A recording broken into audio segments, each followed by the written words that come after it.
Hi, I'm Annie Mezowich, and this is How to Pack Well for a Trip.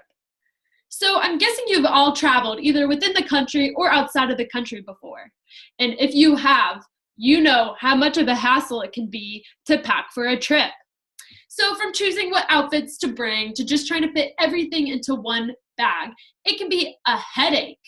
Whether you're packing for a business trip, a summer weekend getaway, or an international trip, I hope that this video can help make the packing process easy and efficient for you. Since I just spent the past 4 months in Italy, I was able to do plenty of traveling. And so since I was going somewhere new each weekend, I became an expert at packing my bag for trips. Every trip that I took, I only packed one backpack of clothes. So with this one bag, I had to be smart and intentional in what I chose to bring with me. From my experience, I found that it is truly possible to pack light and efficient, but also have unique outfits to bring. In this video, I hope to teach you how to choose versatile outfits, how to strategically place your clothes and pack them in a bag, and how this process can even save you money. Now you may be wondering, why would anyone want to pack only one small bag for a trip? So I found that there are multiple different kinds of people who actually need to pack one bag for a trip. So for business women and men, they might need to travel for business on a long weekend. Since these trips are usually short-lived, learning how to effectively pack one smaller bag is going to be very useful. And for college students who've caught the travel bug like me and want to travel within the United States or outside of the United States, packing light can actually have benefits such as saving money.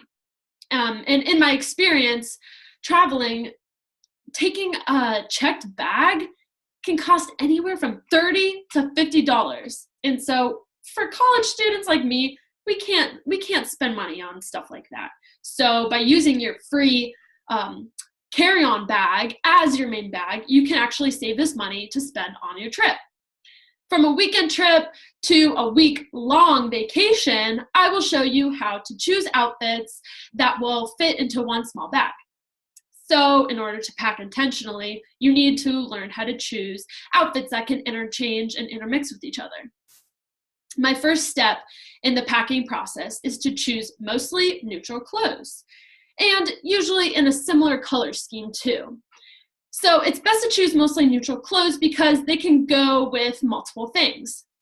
But nobody wants to look bland though. So that's why you should also pack your favorite pattern or colored top and multiple vibrant accessories. Dressing up neutral outfits with either colorful scarves or fun jewelry or interesting socks and ties can help make the same outfits actually look different and unique. For my trips around Europe that lasted around 4 to 5 days each, I would usually wear one neutral top, kind of like this. I would bring another neutral top, and then I would bring one of my favorite pattern shirts to make it a little bit more different. And then also 3 fun accessories. And so many times I would bring 2 light and colorful scarves, kind of like this, and one statement necklace, kind of like that. And so these would help to change up my outfits a little bit more. By following this method, I was able to be smart in what I packed. And this also helped keep the weight of my bag down. When traveling, you never know how long you're going to be stuck carrying your bag, so you want it to be as light as possible.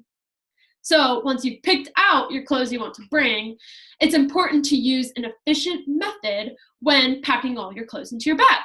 So the key is to utilize all the space you have in your bag.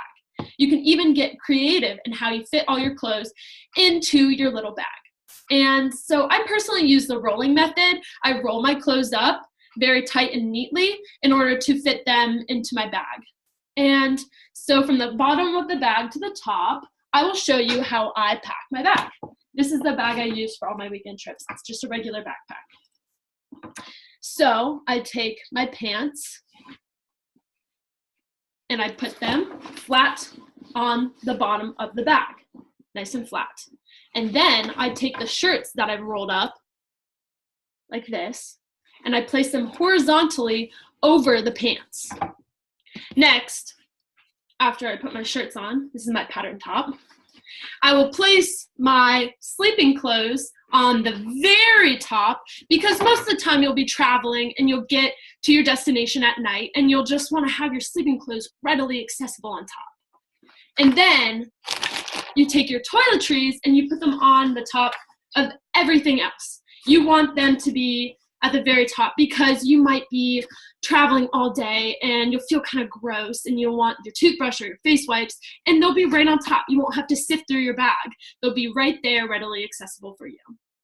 And then lastly, for your socks and underwear, you'll put them in a separate pocket if you have one, either in the front or on the sides, in order to keep them from going all around in your bag and getting all shuffled up. So that's what I do usually, but you can change it up if a different process works better for you. But this method of packing has served me well for my weekend trips and my longer trips. So I hope that you've learned how to pack intentionally by the tips that I gave. And by learning how to choose interchangeable outfits and how to pack in a strategic way, I hope that my method works well for you too. So now, looking back at all the tips that I shared, it's important to remember to always pack neutral clothes, but also bring vibrant accessories to change up your outfits, to bring less clothes than you think you'll need, and lastly, roll your clothes tightly and place them strategically in your bag to remove hassle. So hopefully now when you're going on your next amazing travel adventure, your worries for packing will be at ease. And my wish is that by learning how to pack well, this inspires you to travel smart and to travel more. Thanks.